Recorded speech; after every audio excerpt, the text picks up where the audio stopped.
This is a big win, and Liverpool get this over the line. Come on. Pounding his chest. Dubravka takes the goal kick. Yes! And there it is! Newcastle 0, Liverpool 1. That is the full-time whistle. The Reds go top of the Premier League for the next, 3 to 5 hours at the very, very least. It was tough at times, but by and large, a dominant Liverpool performance, not quite reflected ultimately in the scoreline, Chris Pajak. Yeah, look, that was tough for me to watch the last sort of 10-15 minutes there, because at 1-0, I'm never going to feel truly confident. I believe in this side. I believe in everything they can do. But it did feel like we lost a little bit of rhythm after the substitutes came on. We take Hendo, we take Milner off. They were playing so well that they were sort of controlling the middle of the park, weren't they? I don't think we ever really got that control back. But what we did from, minute 1 to Newcastle, we gave them the first 5 minutes. We saw our way into the game and we started to dominate Newcastle. We had the better chances, all told. We were the better side. We probably deserved to win by more goals. Yes. Some shocking refereeing decisions, to be honest with you, Yeah. throughout that game. And I don't normally moan about refereeing decisions. We don't actually, it's not something me and you do a lot of. But for me, that was a really bad refereeing decision. Under the circumstances, 12:30 kickoff after a midweek Champions League game, just getting the 3 points against a resurgent Newcastle is massively important. Completely, and it's interesting that I think the ebb and flow of the game, when as the eyeball test, I've got the momentum graph up, and they have a good flurry at the start of the game, and not quite as consistent. More consistent, but not as impactful at the start of the second. But it's a game dominated by Liverpool from start to finish, and you mentioned that. It's Liverpool's finishing does us on the day ultimately. Salah right toward the end there. I mean, I'm not saying we can't know because he doesn't even get the shot away with his right foot, but get the shot away with your right foot. Mane puts a great one inside the 18-yard box, wide of the post. Jota batters one down the goalkeeper's Should have played throat. it to Diaz. Yeah, exactly. So, I can think of at least maybe 2 or 3. We had 10 shots on target and scored 1 goal. Do you want to go through the stats 65% possession, 24 shots to 4, 10 shots on target to 2 shots on target, 10 shots off target to 1 shot off target, 4 block shots to their 1. We had 6 corners, they didn't have 1. They had 9 offsides. 9 offsides they had. We had 2 big chances, one of them was missed. One counter-attack, one counter-attack was shot. So you can see there, just in that, we've absolutely done them there. I mean, the other one that we've got here, apologies, is the info goal stuff, which is really interesting.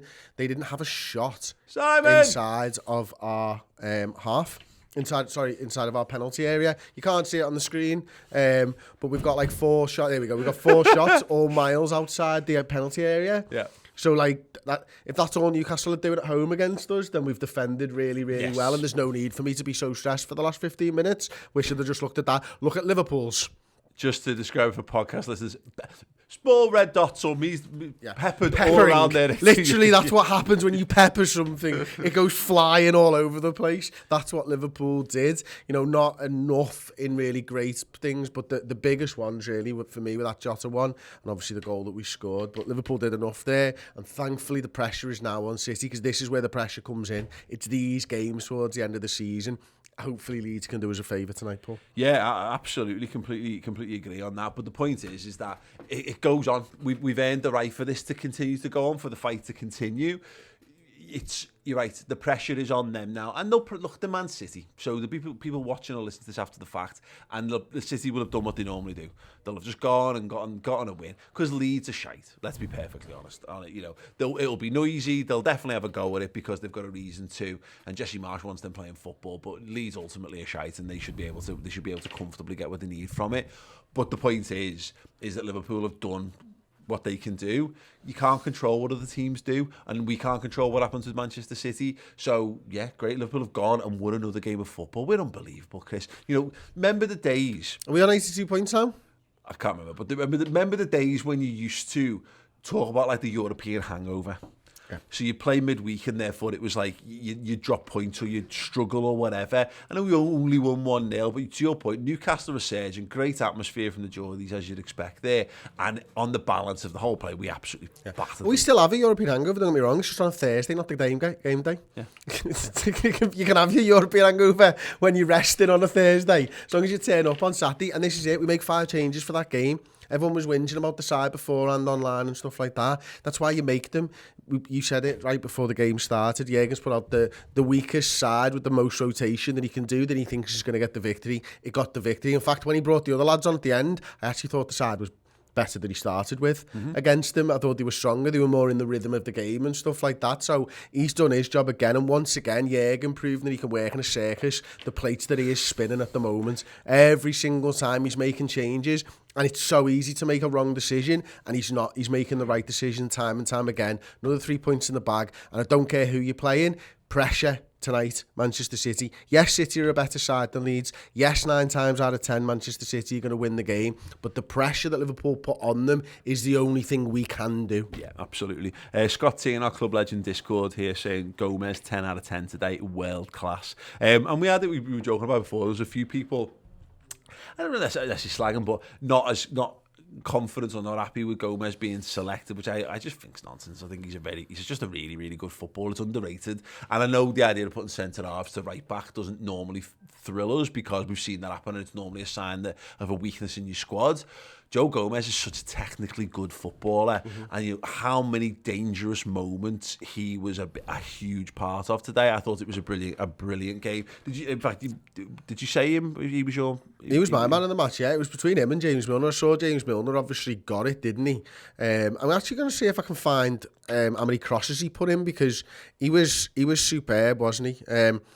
See all crosses there. To your point on Milner and Gomez, though, as we said in the build-up, we did the team news reaction, and people wanted to talk about Milner and they wanted to talk about Gomez because they are deemed the 2 weakest links in that side. And again, Joe Gomez is if he's not world class right now, he's not far off. When he plays games of football, particularly centre half, I think he is.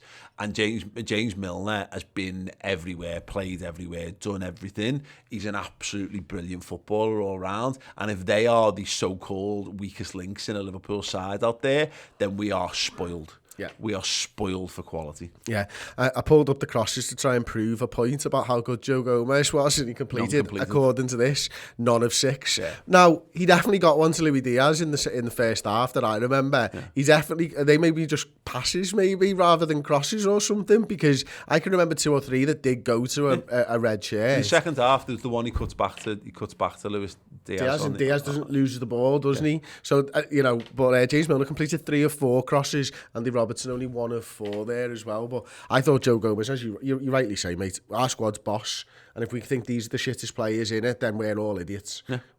Yeah, no, I completely agree. We're absolutely fantastic, and not one of those games. And I said, what did I say pre-game? Liverpool were playing for the right for us to never talk or think about this game ever again, because it's Newcastle. If we're going to win, you need to just win this game. It's not a derby.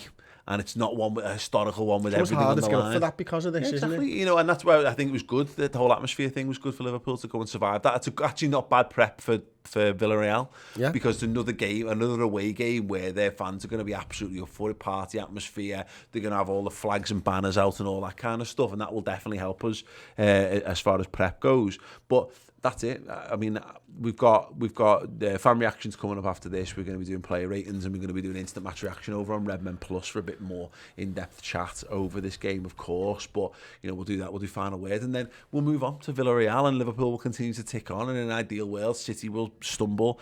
If not, just the idea of them having to go and put more exertion into things. They've got a huge,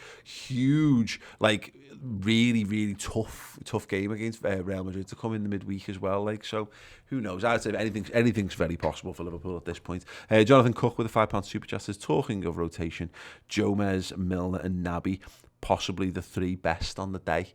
It's a really good point. Really, really. I think he's right. Yeah, I think he's right. Yeah. Absolutely. And we still get to bring Thiago in, we still get to bring Fabinho in, we still get to bring Salah in, and they've all got a little bit more in the tank ready to go for whatever comes next. Job done, as far as I'm concerned. Right, sound. Your reactions to come. If you're a YouTube member, you can use the YouTube live chat. If you want to tweet us at the Redmen TV, you can. There'll be a tweet out. I'm presuming that Steve will have done this, where you just give your match reaction. And if you're a Club Legend, you can use the live show chat channel on our Club Legend Discord as well to give all of your thoughts and more on this Liverpool performance. Another massive 3 points in the bag. The quadruple hopes live on for another few days. And yeah, what a wonderful time to be a Liverpool fan. Up the Reds. Thank you so much for watching the video. Do drop a like on it if you enjoyed it. And if you want to see Redmen TV live and in the flesh, we are supporting the Ragamuffins here at Hotel Anfield in the footprint of their Anfield Stadium. It is going to be the huge, massive, mega end of season party the evening before the final league game of the season. Come and party with us. Link in the description, and the tickets are on Skiddle if you just want to search us up. But yeah, we're going to have a bevy, have a sing-song, and you can join in with us in what's going to be the biggest party in the history of the world.